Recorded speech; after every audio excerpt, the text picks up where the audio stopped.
मनोज सिंह काका, मजबूत सरकारें, स्थिर सरकारें सुधार लागू कर सकती हैं, लेकिन आपके पास क्या कोई फॉर्मूला है गठबंधन का, इंडिया नाम के गठबंधन का, जिसमें 28 दल शामिल हैं? आप कैसे मजबूत सरकार दे पाएंगे? गठबंधन की सरकार, मजबूत सरकार, स्थिर सरकार, क्योंकि अभी तक तो सीट शेयरिंग पर बात फंसी है। किसी भी तरह के प्रत्यक्ष को किसी प्रमाण की आवश्यकता नहीं होती। जो हमारा इलाहा है, जो इंडिया का जो गठबंधन है, उसमें 11 ऐसी पार्टियां हैं जिनके 11 राज्यों में सरकार है, और उनके कार्य पद्धति को देखें और कम से कम मोदी जी के 9 साल के कार्य पद्धति को देखिए। जिन संकल्पों के साथ नरेंद्र मोदी जी इस देश की सरकार में आए, उन सारे संकल्पों का उन्होंने समूल नाश किया। चाहे रुपया का डॉलर के मुकाबले खड़ा होने का सवाल रहा हो, चाहे सामरिक सुरक्षा का सवाल रहा हो, चाहे बेरोजगारी का सवाल रहा हो, चाहे देश में भूखमरी का सवाल रहा हो, सारे पैमाने पे तो नरेंद्र मोदी जी की 9 साल की सरकार धराशायी है। किसी एक पैमाने और एक मानक पे जो सरकार खड़ी हुई हो, तो हमें बताइए। हालात वो है कि कहां तो चरागाह तय था हर एक घर के लिए, कहां चराग मयस्सर नहीं पूरी शहर के लिए। ये हालात हो गई है नरेंद्र मोदी जी की सरकार का। आज उत्तर प्रदेश, हम जिस विधानसभा से हम लोग निकले हैं, उपचुनाव चल रहा है, पूरा सरकारी तंत्र लगा करके चुनाव कराया जा रहा है। जो जिन मिनिस्टरों को अपने विभाग की कार्य पद्धति और कार्यशैली देखनी चाहिए, स्वास्थ्य विभाग के मिनिस्टर हैं उप मुख्यमंत्री ब्रजेश पाठक जी, उत्तर प्रदेश के 25 करोड़ जनमानस को कहीं एम्बुलेंस नहीं है, लेकिन वो पैसे बंटवा रहे हैं घोसी में।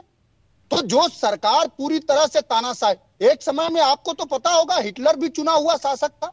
तो मनोज सिंह काका, और आप जो आरोप लगा रहे हैं वो बड़ा गंभीर आरोप है, इसीलिए मैं आपको बीच में रोक रही हूं। क्या आपके यहां से किसी ने चुनाव आयोग में शिकायत की? मेरे यहाँ से 3-3, 4-4 शिकायतें हुई हैं, और आपके हेतु, चूंकि आपका एक जनवादी मंच है और मैं समझता हूं कि सब वरिष्ठ जन लोग बैठे हैं, हमारी पार्टी ने 4-4 बार, 3 बार तो हमारी पार्टी का डेलीगेशन गया उत्तर प्रदेश इलेक्शन कमीशन के ऑफिस में। लगातार हम लोग शिकायत कर रहे हैं। जो सरकार पुलिस के भरोसे अब जनमानस आपको हरा रहा है, तो पुलिस और तंत्र के भरोसे आप लोकतांत्रिक किसी प्रक्रिया को फॉलो कर रहे हैं? आप मोदी जी से और इस भारतीय जनता पार्टी की सरकारों से सवाल करिए कि अगर आप में इतनी शुचिता है, तो देश के मुख्य न्यायाधीश, इलेक्शन कमिश्नर के चयन में उनका नाम था, आपने क्यों कानून बना के हटा दिया?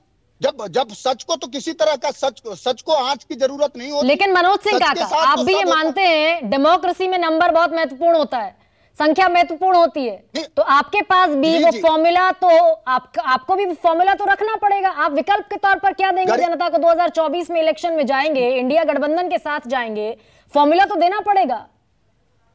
बिल्कुल फार्मूला है, फार्मूला आपने सही कहा। मैं फिर से कह रहा हूं, जिन सिर्फ 15 दलों की बैठक सर्वप्रथम बिहार में हुई, उन 15 दलों के पास 156 सीटों पर 2019 के चुनाव में भारतीय जनता पार्टी के 156 सीटों पर वो भारतीय जनता पार्टी के प्रत्याशियों के मुकाबले ज्यादा वोट पाए हैं। लेकिन ये हालात हुई कि वो अलग अलग लड़े। अगर वो सब 101 जगह लड़े, 156 ही घटा दीजिए 303 में से, तो कितना बचेगा? 147 बचेगा। भारतीय जनता पार्टी कहां जाएगी? और पूरे देश का जनमानस, नौजवान, किसान, मजदूर, सभी लोग एका होकर के, चूंकि सबके जीवन में 9 सालों में सिर्फ और सिर्फ दुश्वारियां आई। ठीक है मनोज सिंह काका, मैं लौट रही हूँ आपके पास, लौटूंगी। अभय दुबे भी हमारे साथ जुड़ गए हैं।